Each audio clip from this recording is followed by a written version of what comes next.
Bismillahirrahmanirrahim. Assalamualaikum warahmatullahi wabarakatuh.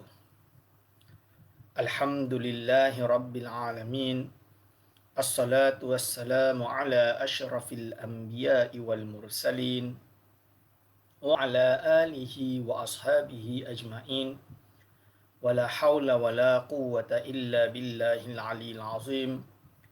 Allahumma la sahla illa ma ja'altahu sahla wa anta taj'alu hazana idza syi'ta sahla.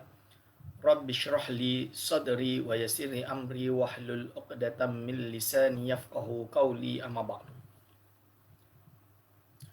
Pada yang terhormat Imam Besar Masjid Wilayah Persekutuan yang saya hormati dan saya kasihi, pada segenap para a'immah, para asatizah alim ulama yang berada di Masjid Wilayah Persekutuan yang saya cintai dan saya hormati, kepada segenap jamaah hadirin wal hadirat hafizakumullah yang sentiasa bersama kami di pengajian Serambi Ilmu Online dengan pelajaran tasawuf dengan menggunakan kitab Ayyuhal Walad karangan Hujjatul Islam Al-Imam Muhammad bin Muhammad Al-Ghazali rahimahullah, meninggal tahun 505 Hijriah bersama dengan 1111 Masihi. Alhamdulillah, kita pada pagi hari ini akan meneruskan pengajian kita, yang mana pada tempat yang kita mula sekarang adalah wa yatafakkara fi ma baina yadayhi minal aqabat. Jadi dia menjelaskan, Imam Ghazali menjelaskan tentang makna tazkir. Apakah makna memberi peringatan? Dia pertama menyebutkan seperti yang telah saya jelaskan pada minggu lepas, ayyadhkura al-'abdu naral akhirati. Menerangkan kepada makhluk, kepada umat, bahawa seorang hamba itu kena ingat bahawa nanti akan menunggu setiap hamba yang tidak taat pada Allah. Apa yang ditunggu, yang menunggu nanti adalah narul akhirah, iaitu api neraka di akhirat kelak. Itu yang pertama. Dan dia juga mengingatkan bahawa manusia merasa lemah apabila dia itu akan merasa lemah untuk berkhidmat kepada Khalik, kepada Allah SWT. Kerana apa? Sekuat apa yang kita lakukan, kita tetap jadi makhluk, Allah tetap Khalik. Jadi daya kita ini ada batas, tak dapat nak dibandingkan dengan anugerah yang telah Allah berikan kepada kita. Lepas tu wa yatafakkara fi umrihi al-madi, agar supaya dia mengingatkan kepada umat akan umurnya yang telah lalu. Apa yang dia buat? Hasibu anfusakum qabla an tuhasabu.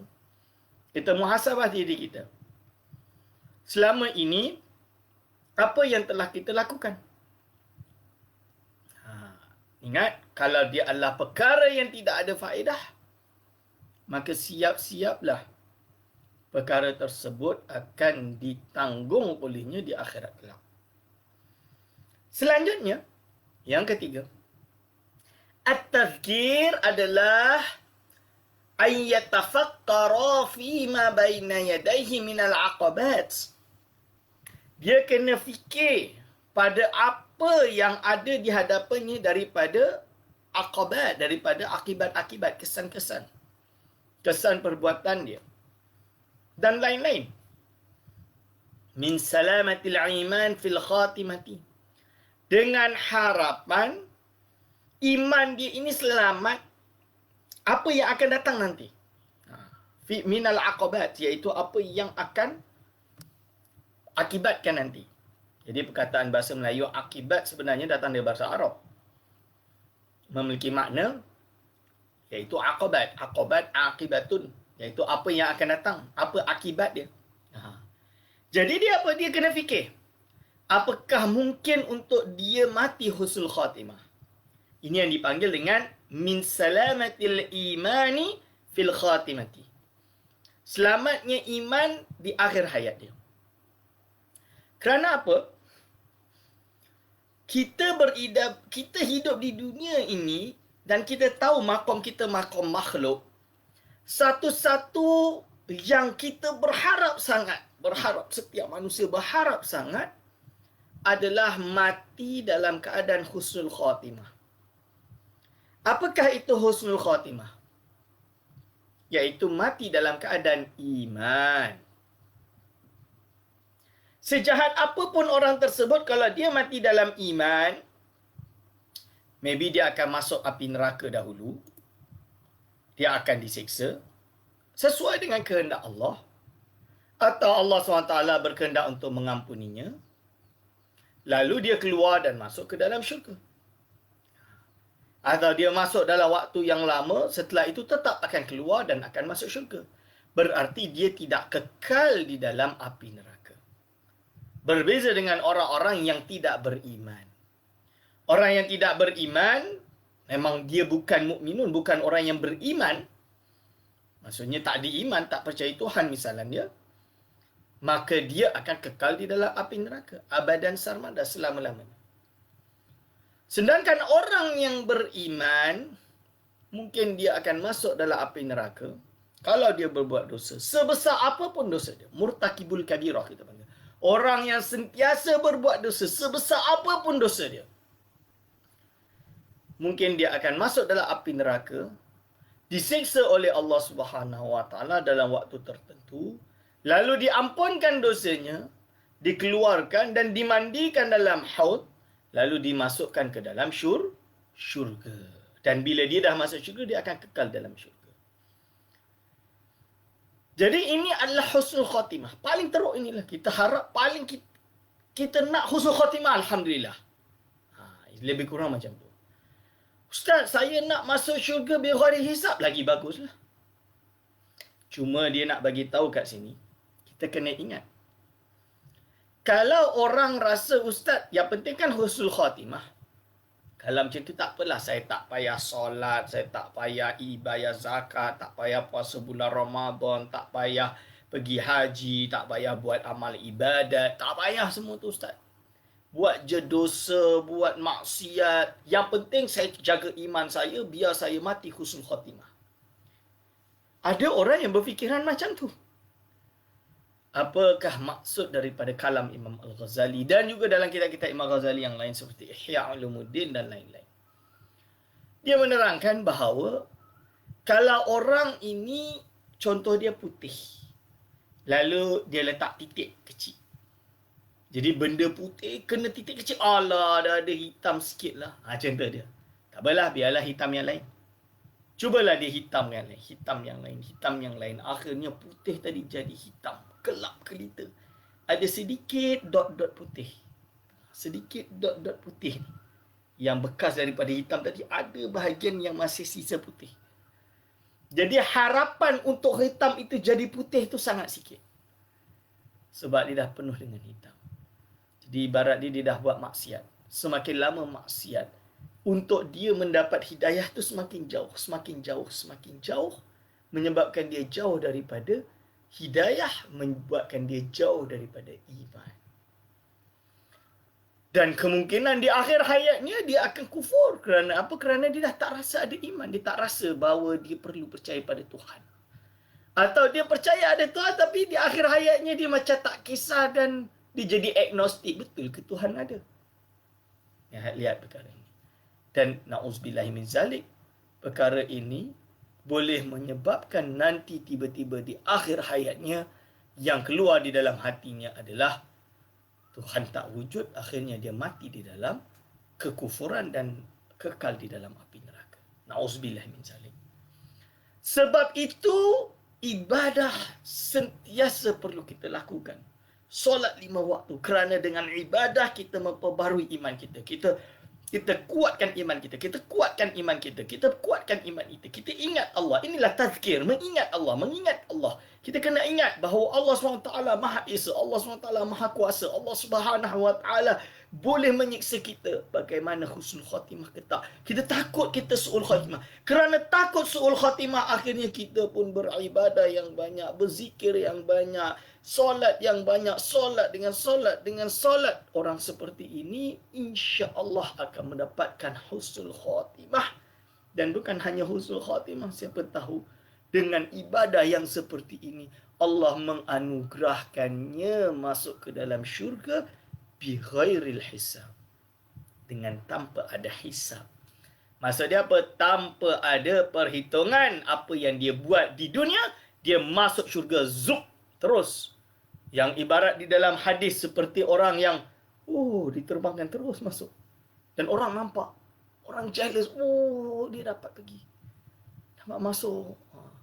Orang yang bersama dengan bendera Rasulullah SAW yang akan masuk ke dalam syurga Allah tanpa ada hisab.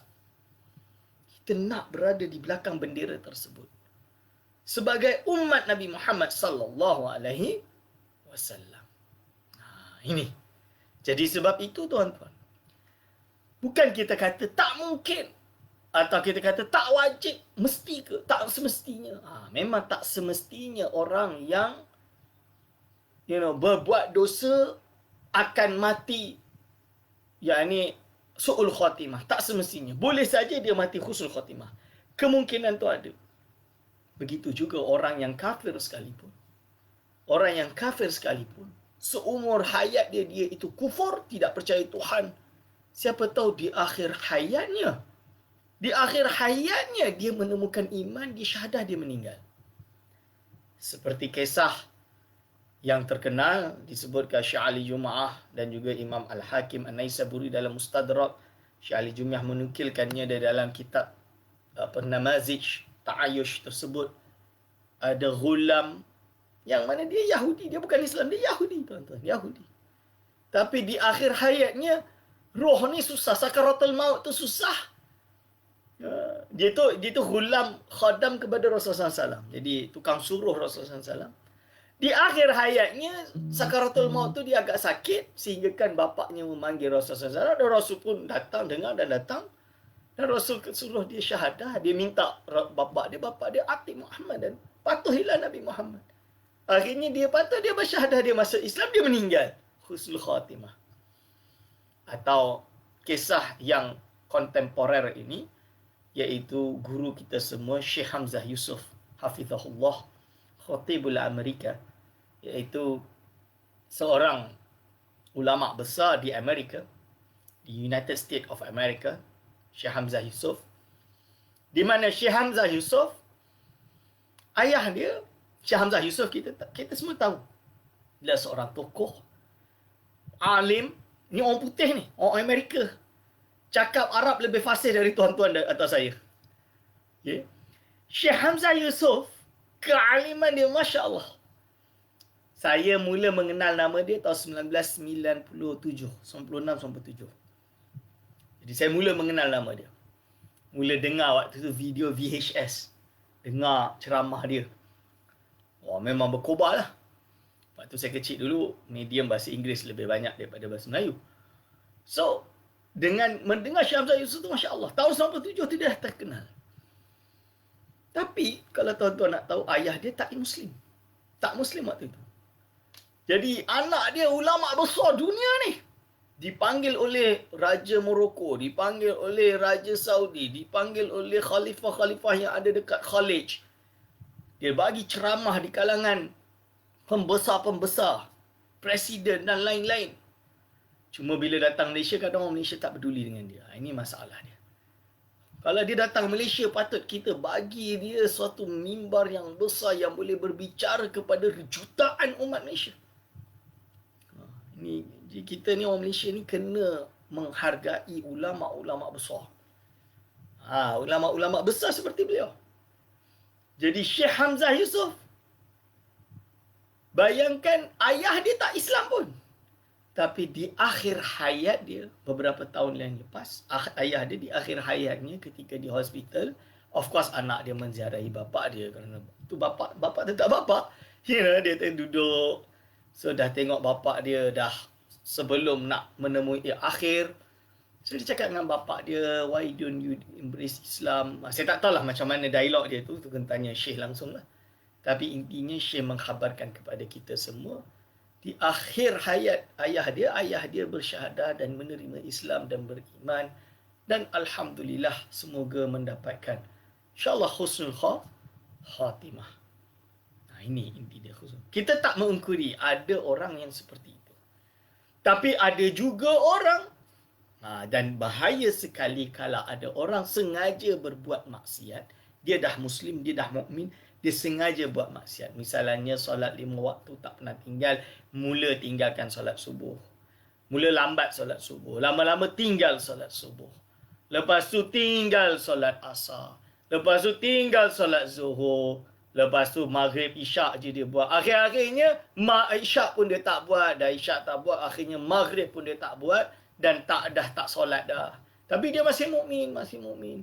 Dah lama sangat tak solat sampai dia lupa Tuhan. Bila lupa Tuhan, dia pun boleh buat joke. Oh, wujud ke Tuhan?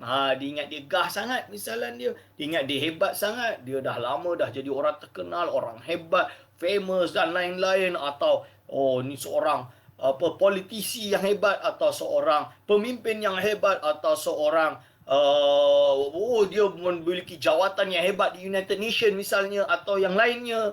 Misalannya, sehingga dia lupa akan iman, lupa akan Islam, lupa akan ibadah. Dan akhirnya iman dia hilang. Di akhir hayatnya mungkin dia dah tak percaya Tuhan dan dia mati su'ul khatimah, na'udzubillahi min zalik. Ini yang kita tidak mahu.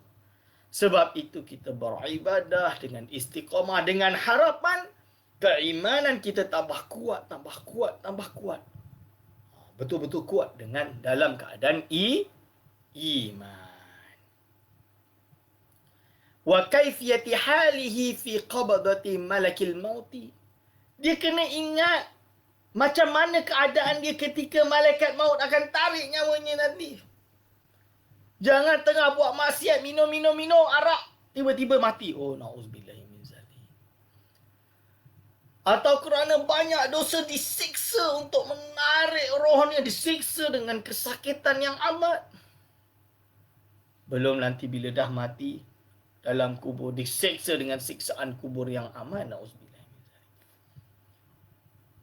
Macam mana keadaan dia ketika malaikat maut menarik nyawa dia? Cuba kita renungkan. Kita berkehendak, kita muda dalam iman, dalam zikir, man kana akhir kalamihi la ilaha illallah dakhalal jannah. Barang siapa yang adanya di akhir kalam dia, la ilaha illallah dakhalal jannah, akan masuk ke dalam syurga. Ini yang kita harapkan tuan-tuan dan puan-puan. Wa hal yaqdiru jawaba munkarin wa nakirin. Mampukah dia akan menjawab malaikat munkar dan nakir? Cuba kita mampu ke tidak? Dengan amal ibadah yang telah kita perbuat di dunia ini. Cuba kita fikir. Dengan segala kesenangan duniawi yang banyak, kita meninggalkan yang wajib. Na'udzubillahi min zalik. Berapa nikmat yang Allah telah anugerahkan, yang Allah telah berikan kepada kita. Dan berapa banyak ibadah kita.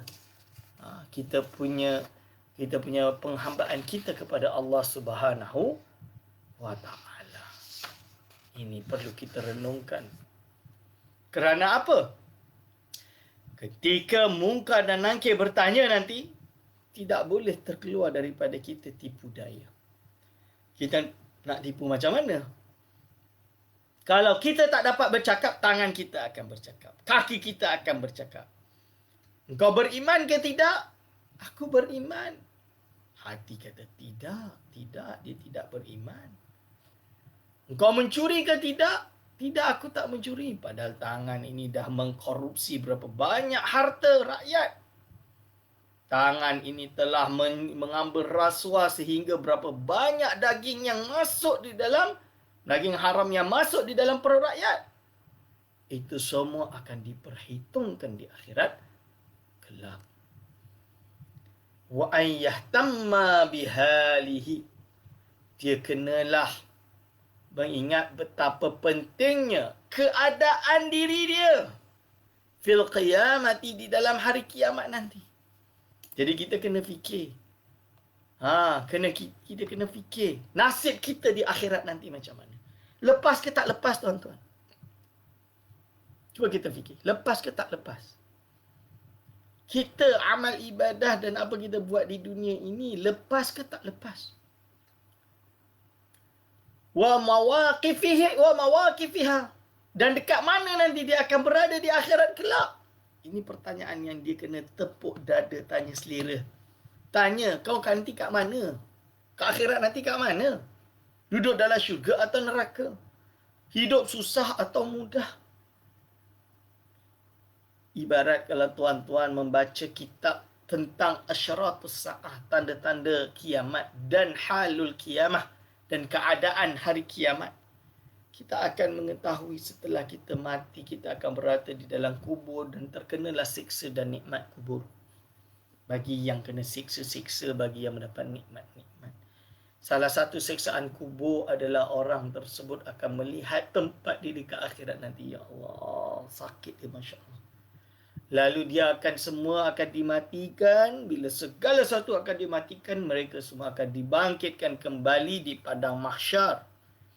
Jadi kalau tuan-tuan tak dapat jumpa saya di dunia ini, saya mohon maaf sangat-sangat kalau ada salah silap. Kerana nanti pertemuan kita yang akan datang adalah di padang mahsyar. Lepas tu dia panggil mahsyar, tempat hasyrun, tempat dibangkitkan, tempat dikumpulkan. Resurrection. Mereka akan bangkit nanti di padang mahsyar. Ketika mereka bangun di padang mahsyar nanti, bila mereka bangun di padang mahsyar, maka ada di kalangan mereka yang berjalan dengan wajah mereka. Betapa hina dia. Ada yang kena pijak-pijak di atas pijakan dan kena pijakan stempet-stempet yang banyak sampai. Macam tu. Ada pula yang akan memikul berat. Dia mengambil mushaf dia dengan cara menebuk dada dia. Sebab mushaf tu datang dari belakang. Dia kena menebuk. Korek badan dia untuk ambil mushaf. Sampai macam tu. Tatayyurul masahif. Ada yang nanti muka dia hitam lekar. Betapa dosa yang dia buat. Dia akan menanggung pada waktu itu. Tapi ada orang yang berbentuk cahaya, naik, terbang, masuk ke dalam syurga tanpa hisab. Ada yang dah tahu dia akan dihukum, dia dah takut. Tiba-tiba datang Rasulullah SAW mengambil dia sebagai syafaat baginda yang dipanggil dengan syafaat uzma. Ampunan kepada hambanya, kepada umat Muhammad yang memperbuat dosa besar. Dalam sebuah hadis, mereka pergi ke Nabi Adam. Ya Adam AS, bantulah aku. Tak boleh. Aku pun buat salah. Turun ke bawah. Tolonglah aku. Tak boleh. Kau pergi cari yang lain. Turun lagi. Tak boleh. Sampailah kau pergi kepada tu Nabi Muhammad. Dia dapat memberi syafaat. Umat Nabi Muhammad SAW mendapatkan syafaat uzma. Dan mereka kelak ada yang akan masuk ke dalam syurga tanpa hisab. Ada bahagian daripada syafaatnya mungkin disiksa di api neraka, tapi dia masih Muslim, masih mukmin. Lalu dia diampunkan dan dikeluarkan. Pendek waktu dia dan dia masuk dalam syurga. Tuan-tuan dan puan-puan, ini adalah keadaan hari akhirat. Cuba kita kena baca. Dulu saya baca kitab, nama kitab, dan saya mengaji dekat pondok, Daqaiqul Akhbar. Itu mengisahkan bagaimana keadaan kematian dan lain-lain. Bila kita baca itu, kita buru roma ni naik, teringat. Kita dah tak lama hidup di dunia ini. Berapa banyak pahala yang kita buat, berapa banyak dosa yang kita buat. Kita jangan ingat kita mudah, segalanya mudah. Kita ingat, kita kaya raya, kita boleh masuk syurga. Belum tentu tuan-puan dan puan-puan. Berapa banyak rezeki yang kita ada, kalau tidak kita bayar zakat, dia akan makan diri kita nanti di akhirat kelak. Berapa banyak orang yang ada duit tapi harta dia daripada duit syubhat, duit yang diharamkan, duit yang terlarang. Ini semua akan diperhitungkan. Berapa banyak orang yang solat tapi solatnya penuh dengan riak dan bangga. Sebab itu saya sentiasa berharap untuk kita saling mengingatkan diri kita dengan yang lain untuk agar supaya kita sentiasa mengingat Allah Subhanahu wa taala. Ini disebut oleh Imam Ghazali. Wa hal ya'buru 'ala sirati saliman. Apakah dia akan berjalan di titian sirat dalam keadaan selamat? Apakah itu titian sirat, tuan-tuan dan puan-puan?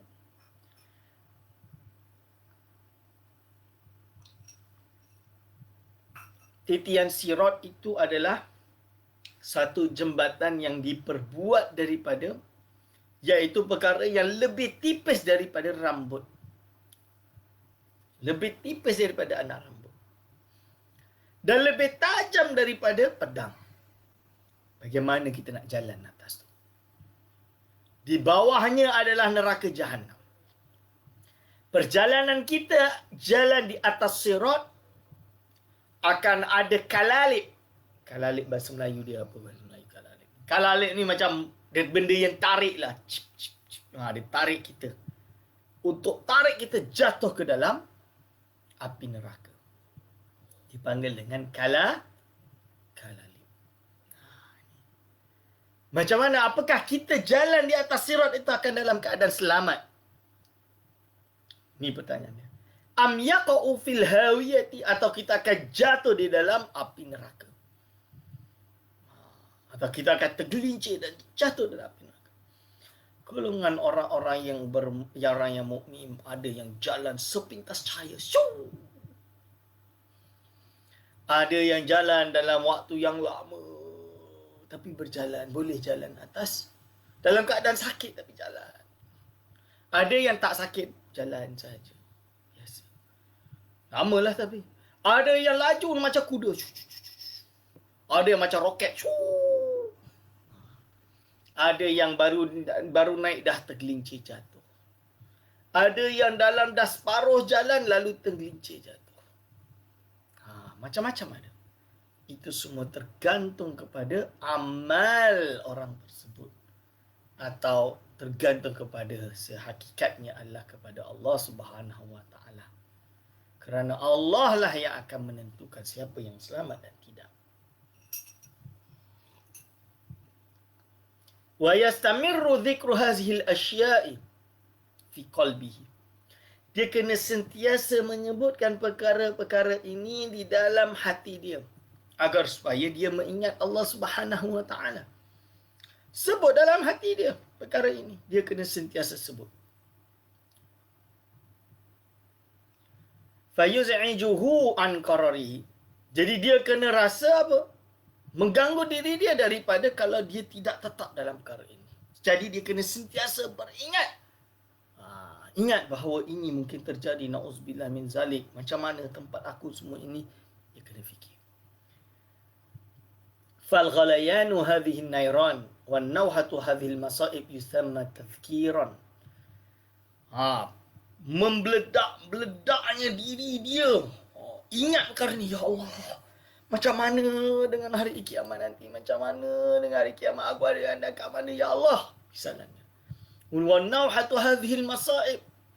Jadi dia rasa macam, aku takut aku masuk api neraka, ya Allah. Aku takut dengan semua ini. Terimalah taubatku, terimalah ampunanku, maghfirah, bacaan istighfarku. Contoh dia. Ini semua dipanggil dengan tazkiran, dengan peringatan. Sebab itu tuan-tuan dan puan-puan, hadirin wal hadirat hafizakumullah. Terutama bagi orang-orang yang dah tua. Perlulah sentiasa mengingatkan diri dia, tazkir, menghadiri ceramah, menghadiri pengajian dengan harapan dia sentiasa ingat. Sebenarnya bukan hanya tua, yang muda juga. Penuhilah majlis-majlis zikir di zawiyah-zawiyah. di pusat-pusat pengamalan fikir, di masjid-masjid, di surau-surau, di langgar-langgar. Kena ada selalu membaca Al-Quran, membaca hadis, berzikir, bertahlil, beryasin, baca salawat, baca kitab-kitab Dalail Khairat, kitab-kitab hizib-hizib yang terkenal, hizib Nawawi, hizib Nasr, hizib Autad, hizib Bahar, semua tu kena sentiasa baca. Supaya apa? Supaya dia lekat di dalam jiwa dia. Ingat Allah. Orang yang sentiasa ingat Allah, tak berhenti-berhenti, sentiasa pusing-pusing ingat Allah. Dah pencen ni, Allah, Allah, Allah. Yang pusing pada dia hanya Allah, Allah, Allah, Allah, Allah, Allah, Allah. Apa yang akan terjadi di akhir hayat dia? At the end of hayat dia, manusia ini apabila nak sakaratul maut ini, yang keluar bukan apa yang dia nak waktu itu. Dia nak dah tak boleh dah, otak dah tak boleh jalan dah. Yang keluar pada waktu itu adalah tabiat dia. Kalau tabiat dia berzikir Allah, Allah, Allah, maka zikir Allah, Allah, Allah, la ilaha illallah, la ilaha illallah akan menjadi akhir kalam dia. Saya ada seorang kiai alim kabir, masya-Allah. Hebat, terkenal di Pulau Jawa. Nama dia Kiai Haji Zamroji, Muhammad Zamroji Kencong. Tu kiai saya yang paling agung. Yang saya mengaji di pondok. Di akhir hayat dia, saya sempat jaga waktu beliau sakit. Tengah sakit 2-3 hari sebelum meninggal ni, pegang tasbih tak berhenti. Allah, Allah, Allah, Allah, Allah. Dia dekat atas katil. Orang suruh dia istirahat lah. Dia Allah, Allah, Allah. Dia rasa sakit dah tua ni. Dia keluar zikir Allah, Allah, Allah sahaja. Bahkan dia suruh, waktu tu saya jaga pernah tu, ayuh melok man. Dia bahasa Jawa. Ayuh melok man, ikut aku baca. La ilaha illallah, la ilaha illallah. Kita pun la ilaha illallah. So khodam dia yang duduk sebelah dia, la ilaha illallah. Cuma hari dia meninggal tu, saya kena balik pondok. Dia dekat rumah adik ipar dia. Tapi saya terpaksa balik pondok sebab ujian akhir. So saya tak sempat duduk sebelah dia meninggal. Tapi menurut orang-orang yang jaga dia, lepas dia zikir-zikir tu, dia terlelap tidur dan lepas tu diambil. Jadi mudah ketika nyawanya diambil. Inilah orang yang hidup dia penuh dengan tazkir, iaitu peringatan pada diri dia. Tazkir, iaitu supaya dia sentiasa mengingat Allah Subhanahu Wa Taala.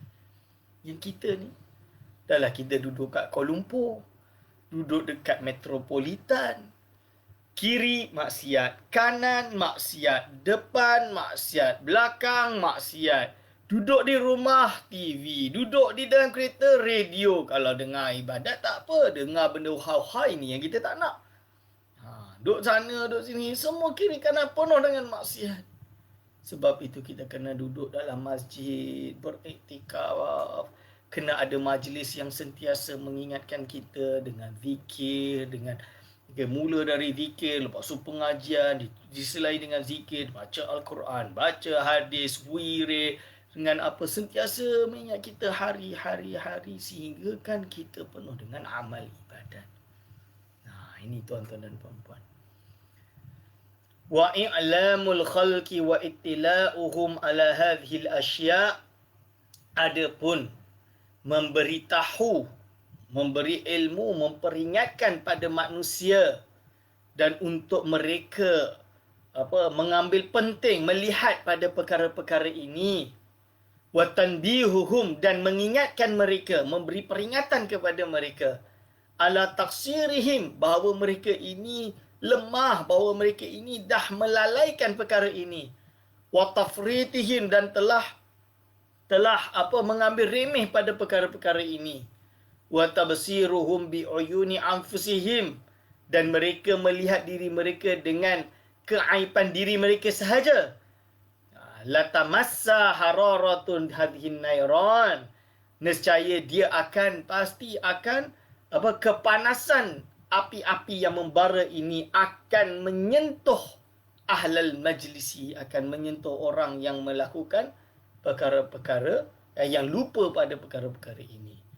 wa tujzi'ahum tujzi'ahum tilkal masa'ib yatadaraku al umur al madiyah biqadri taqati. Dan mana mereka kena cuba supaya mereka semua mengingat apa perbuatan yang telah lalu ini dan mereka dapat menutup lagi umur-umur yang telah lalu yang penuh dengan pembaziran, penuh dengan perkara yang tidak berfaedah ini untuk ditutup, ditambal dengan amal ibadah yang baik, yang boleh menutup kesalahan yang lama sesuai dengan kemampuannya. Solat wajib berapa banyak yang dah ditinggalkan? Qada. Qada lah. Bersama ustaz, seorang-seorang ni penat, tak ada semangat. Jom jamaah. Jamaah jom. Jamaah untuk qada solat-solat fardu yang telah ditinggalkan. Kalau pergi ke Yaman, ke Hadramaut, memang ada kita jamaah. Saya tak pernah pergilah, saya dengar kawan-kawan. Memang ada berjamaah solat fardu harian. Jadi dia solat subuh, zuhur, asar, maghrib, isyak untuk menempel solat-solat yang pernah ditinggalkan. Terutama kita yang duduk dekat negara yang metropolitan ni, kita kadang-kadang waktu kita kat sekolah, kita ni kisah sangat dengan huha-huha, dengan pelajaran moden, duniawi ni kita kisah sangat, kita meninggalkan perkara-perkara yang fardu. Bila kita dah tua, baru nak cari Islam, baru nak cuba dapatkan hidayah. Alhamdulillah. Okay, tak ada masalah. Alhamdulillah dia berusaha untuk berada di jalan yang benar. Marhaban bikum. Tapi ustaz, dulu saya setelah balik tu saya tak solat bertahun-tahun ustaz. Kena qada lah, qada penat banyaknya, semampunya, biqadri taqati. Semampunya. Solatlah. Boleh dengan cara jamaah. Dengan apa. Buat. Supaya tambah semangat. Sama-sama. Allahu Akbar. Kalau orang tak tahu pun saja buat. Sebab apa? Kita tak nak orang tahu yang kita ni dulu tinggal solat. Kita tak payah. Kita kata saya sengaja tinggal solat. Bla bla. Tak apa. Tak payah. Tapi buatlah. Buat bersama-sama. Buat bersama-sama supaya menutup. Atau yang memang tak pernah tinggal. Dia takut-takut. Ihtiyat sahaja. Solat sunat jangan tinggal. Sentiasa solat sunat. Tapi pada waktu yang sama mungkin dia nak qada. Siapa tahu, manalah tahu. Lebih kurang macam itulah. Mana ihtiyat kita panggil. Ini dia ihtiyat. Tuan-tuan dan puan-puan. Wa yatahassaru 'alal ayyamil khaliyati min fi ghairi ta'atillahi ta'ala. Supaya dia mengisi kerugian-kerugian yang mana pada hari-hari yang telah lalu yang tidak bertaat pada Allah, dia kena ingat. Ingat yang dia pernah buat benda-benda yang tak diisi dengan ibadah kepada Allah.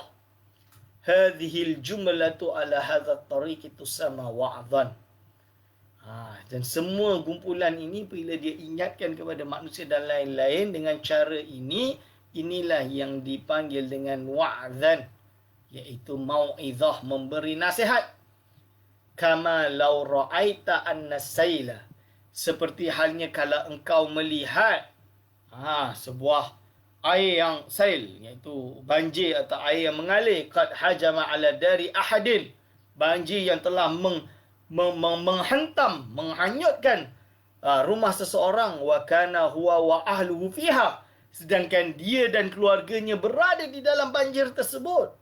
Fataqulu al-hadara, maka engkau akan berkata, jaga-jaga, hati-hati, firru minas saili, larilah kau daripada banjir. Dia akan beritahu, semua lari, banjir, ada batang banjir. Ini lebih kurang macam tu lah.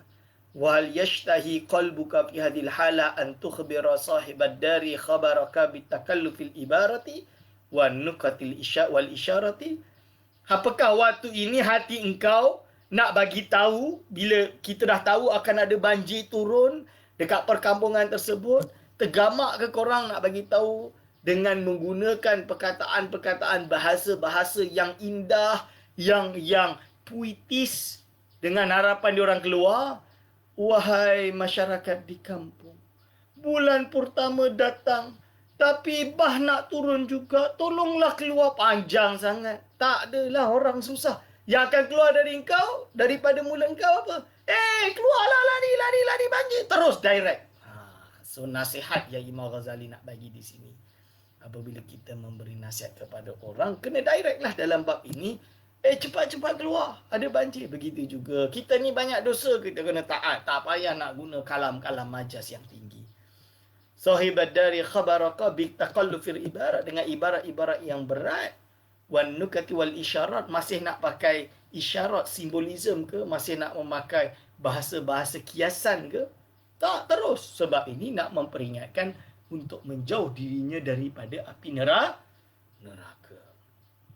Fala yashtahi albatata. Janganlah dia merasa yashtahi itu berkeinginan untuk perkara itu sama sekali. Fakadzalika halul wa'idhi. Begitu juga keadaan orang yang memberi nasihat ma'al khalqi kepada manusia. Fayambaghi ayyajtaniba anha. Kena wajib bagi dia untuk berjauhkan diri daripada perkara tersebut. Fokus. Guna bahasa yang tidak kasar, okey. Tapi jangan tanpa perlu berkias dengan bahasa-bahasa sastra, dengan puitis dan lain-lain. Dia tidak akan sampai kepada mereka. Wal khaslatu athaniyatu alla takuna himmatuka fi wa'dhika an yan'ira al khalqu. Sifat yang kedua, alla takuna, tidak adalah himmah engkau, janganlah adanya himmah engkau tadi di dalam engkau memberi nasihat, ayyan aira al khalqu fi majlisika. Nair tu apa? Menjerit-jerit, siah, maki hamun, tengah mengajar maki hamun. Contoh dia, menjerit-jerit dan maki hamun. Ni tak boleh. Itu okey. Fi majlisika wa yudhiru al wajda. Sampai ada kerana dia memberi ceramah, sampai ada yang dengar, ya Allah, macam tak payah. Tak, kita nak betulkan diri kita, bukan sampai kita hanyut dengan mau'izah tadi.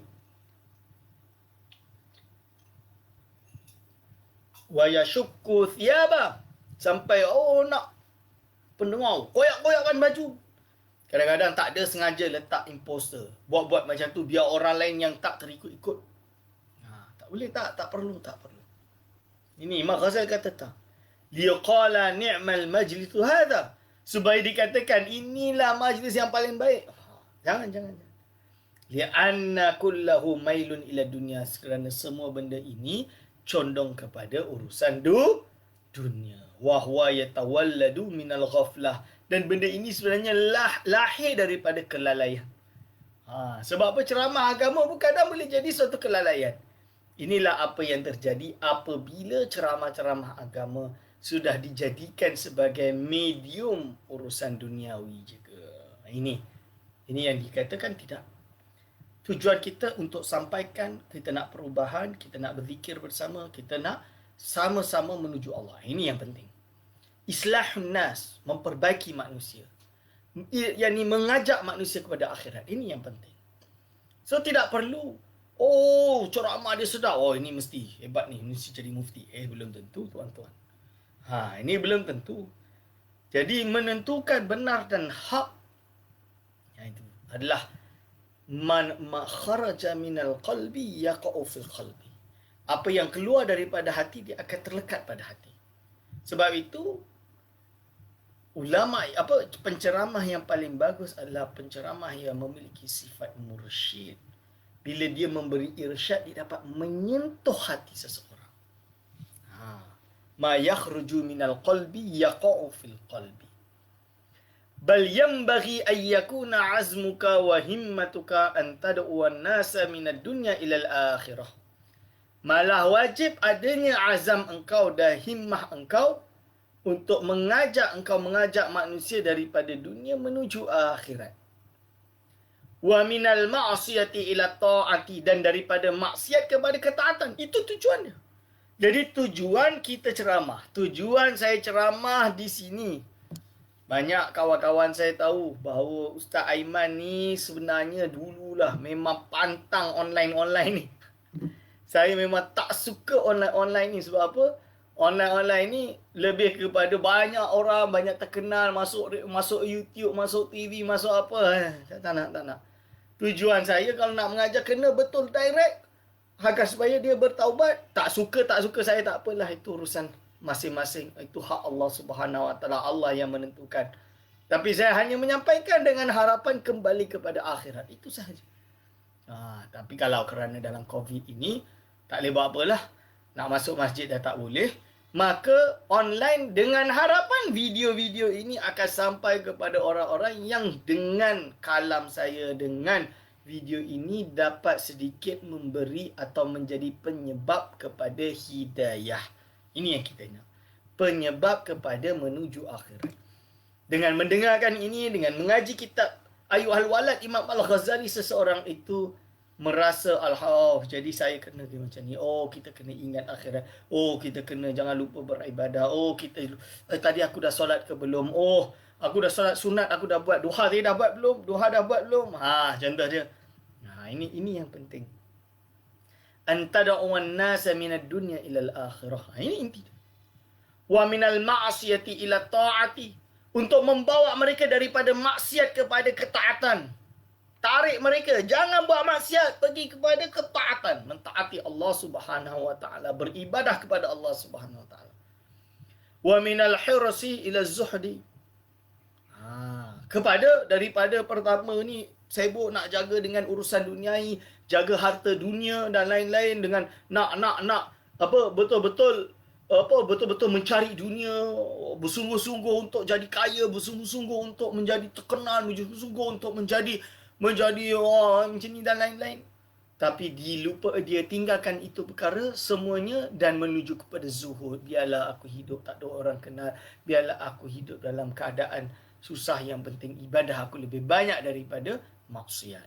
Ini disebutkan oleh Imam Ghazali. Tuan-tuan dan puan-puan hadirin wal hadirat hafizakumullah. Cuba kita renungkan. Boleh tak kita pegang pada kalam Imam Ghazali ni? Kita pegang. Cuba kita betul-betul mencari kepada urusan akhirat. Wa minal bukhli ila sakha'i. Dari sebelum ini orang ni kedekut. Dengan harapan ada yang mendengar video ini, pemurah dia pun bagi sedekah, zakat, wakaf. Tuan-tuan dan puan-puan hadirin wal hadirat hafizakumullah. Zaman dahulu zakat ni dah wajib dah. Tak boleh buat apa dah, memang wajib. Jadi kita bayar ni bukan kita kata okeylah, kesian budak ni kita bagi dia zakat lah. Bukan. Zakat ni bukan kesian budak ni kita bagi zakat. Aku ada duit lebih, duit yang memang kena wajib zakat ni bukan aku punya ni. Mana ada asnaf lah, ada. Ni asnaf bagi ni. Itu dia kena sifat macam tu. Ini kalau aku pegang duit ni, habislah. Ke akhirat ni dia panggil, dia tarik aku ni. Dia tarik aku, dia cucuk aku. Lebih aku tak nak, nanti dia cucuk-cucuk. Lebih baik ni cari asnaf. Itu yang saya kata. Pelajar-pelajar, santri-santri, mahasiswa-mahasiswa. Jangan hanya ustaz yang pergi universiti kena iktiraf. Kalau tak iktiraf tak nak bagi zakat. Astaghfirullahalazim. Macam mana dengan pelajar-pelajar kita yang kecil-kecil duduk dekat pondok, mengaji dekat pondok tak ada iktiraf pun. Tapi saya bagi tahu pondok-pondok tu masya-Allah segudang ilmu yang ada. Ini penyakit yang paling besar. Ada yang ni tak nak bagi zakat kalau dekat pondok, tak nak bagi dekat tempat yang diiktiraf sahaja. Kita kena tahu negara kita ada limit dia.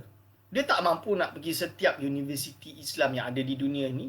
Ada banyak universiti yang hebat yang belum diiktiraf, tak sempat nak membuat pengiktirafan. Saya bagi contoh, di Tarim, Hadramaut ada sebuah universiti nama dia Jamiatul Ahqaf. Dia diiktiraf di UIA, tapi MQA belum mengiktiraf kerana mereka tak berhajat untuk mendaftar, mereka jalan sendiri. Tapi kualiti ilmu yang ada di Jamiatul Ahqaf lebih hebat dari berbagai universiti yang ada dekat Malaysia sekalipun. Berapa banyak saya ada kawan, dia alumni Jamiatul Ahqaf. Sekarang dia menulis kitab Arab banyak. Dan kitab-kitab Arab dia yang dia tulis dicetak di mana? Di Darul Biya, di Kuwait, di Mesir, di Darul Minhaj yang ada di Jeddah. Hebat, penulis yang hebat, orang Indonesia. Lulusan Jamiatul Ahqaf. Tak payah pergi universiti iktiraf yang lain, tak. Contoh dia, saya bagi contoh. Jangan nak tunggu benda tu kena diiktiraf baru diberi zakat. Ulama dulu, betul zakat diberikan. Berikan kepada semua. Yang kedua adalah mereka tidak kedekut untuk memberi wakaf. Nah ini. Seorang kadang sekarang pilih untuk bayar zakat tapi tak nak bagi wakaf. Tak, terbalik. Dua-dua. Zakat dia, kalau zakat tu yang wajib. Wakaf ni yang tak wajib, charity. Kerana dia akan jadi saham akhirat kita. Kita wakafkan. Wakaf tanah untuk dibina masjid. Jangan nanti cicit-cicit dia pula tuntut itu tanah dia. Tak bolehlah macam tu. Ini kita kena warn. Benda ni. Okay, wakaf, sekali wakaf dia lafaz, maka dia akan jadi wakaf. Belum didaftarkan ustaz, boleh dilawan di mahkamah. Memang boleh secara hukum dunia ni. Tapi ingat, kalau betul-betul dah dilafazkan wakaf di sisi Allah tu dah wakaf. Kita kena ingat, tak takut ke? Ni saya bagi tahu awal-awal. Jangan kita kerana urusan dunia kita tak takut Tuhan. Na'udzubillah min zalik. Jangan kita jadikan helah hukum dunia ini untuk menghalalkan yang haram. Na'udzubillah min zalik. Inilah benda-benda inilah yang disebutkan helah-helah yang akan merusak tatanan agama. Hanya sebab dia belum didaftarkan dan kita tahu dia memang dah lafaz. Kita memang tergiur dengan urusan duniawi. Tak apa, itu urusan akhirat nanti. Ini yang diingat kalimah Ghazali. Jangan sampai tanah itu nanti akan makan kita hidup-hidup di akhirat kelak. Na'udzubillah min zalik. Kerana pecah amanah. Pecah amanah wakaf tu nenek kita sendiri. Ini ingat peringatan kepada kita. Wa minasyakki ilal yaqini. Daripada ragu-ragu kepada yakin. Dia ragu-ragu kepada yakin. Dia ragu-ragu kepada yakin. Jadi sebelum ini dia ragu-ragu tentang kewujudan Tuhan. Melepas dia dengar ceramah, alhamdulillah, dia terus yakin. Sebelum ini dia ragu-ragu tentang solat dia, ibadah dia. Lepas dia dapat ilmu, dia yakin juga termasuk. Wa minal ghaflati ilal yaqadhati. Daripada lalai kepada terjaga. Sebelum ini dia lalai dengan kemewahan duniawi. Dia lalai dengan pekerjaan dia yang serba sibuk urusan dunia ni. Sibuk urusan bisnes berbilion-bilion ni. Sehingga kan dia lupa ghaflah. Dengan sentuhan rohani menyebabkan dia terjaga dan ingat akhirat. Na'udzubillah min zalik. Astaghfirullahalazim. Astaghfirullahalazim. Dia pun tinggalkan duniawi, dia hanya menuju ke ukhrawi. Ini dia tuan-tuan. Cuba kita renungkan perkara ini. Cuba kita renungkan perkara ini. Wa minal hururi ila taqwa. Daripada tertipu kepada ketakwaan. Sebelum ini kita tertipu dengan segala perkara yang memisungkan kita daripada jalan Allah. Menuju kepada ketakwaan. Akan tetapi sekarang dia berpaling dan justru dia menuju kepada ketakwaan kepada Allah Subhanahu wa ta'ala. Wa tuhabbiba ilaihimul akhirat. Dan engkau kenalah mengingatkan kepadanya. Kenalah ingatkan kepadanya. Iaitu apa? Menyebabkan mereka itu mencintai akhirat. Kerana apa? Akhirat ini yang abadi, tuan-tuan. Dunia ini tak abadi. Sekejap je. 80 tahun, 90 tahun, finish. Finito. Wa tubaghidha alaihimud dunya. Dan supaya dia membenci perkara dunia. Yang kau ni membuat mereka benci dunia. Ini tujuannya. Wa tu'allimahum ilmal ibadati was-zuhdah. Supaya engkau mengajar mereka ilmu ibadah dan zuhud. Jadi ilmu ibadah dan zuhud ni macam mana? Cara untuk ibadah. Ini cara ibadah yang betul. Mengajarkan mereka cara solat yang betul. Sebab tu kita ada tahsinul ibadat. Kalau di radio IKIM FM kita ada tahsinul ibadat. Di slot di Serambi Ilmu ini kita ada pelajaran-pelajaran fiqh. Wa zuhda, dan cara berzuhud. Ilmu zuhud berarti ilmu tasawuf. Imam Ahmad mengarang kitab Kitabuz Zuhdi, cara bertasawuf.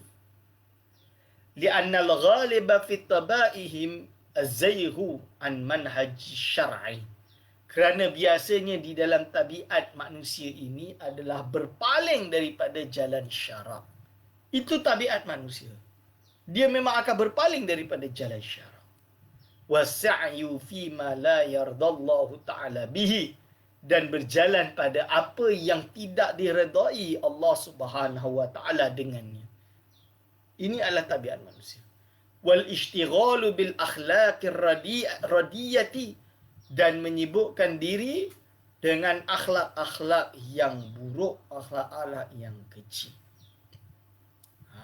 Ini adalah manusia. Jadi tugas kita, tuan-tuan dan puan-puan, berdakwah ini supaya apa? Supaya seseorang itu mencintai akhirat, membenci dunia. Mengajarkan ilmu ibadah, mengajarkan ilmu tasawuf, mengajarkan akidah yang wajib. Kerana manusia ini biasanya memang berpaling daripada jalan yang benar, jalan syariat. Dan biasa dah manusia ini memang secara tabiatnya ingin berjalan pada perkara yang tidak diredai oleh Allah Subhanahu wa taala. Dan berishtighal, iaitu memiliki pekerti-pekerti yang buruk. Ini tabiat manusia. Fa'alqi fi qulubihim ar-ru'ba. Aqulu qawli hadza astaghfirullah li wa lakum. Insya-Allah kita akan sambung pengajian ini pada minggu hadapan setiap hari Selasa pukul 9 pagi. Kalau ada salah silap daripada saya mohon maaf sebesar-besarnya. Aqulu qawli hadza astaghfirullah li wa lakum. Wassalamualaikum warahmatullahi wabarakatuh.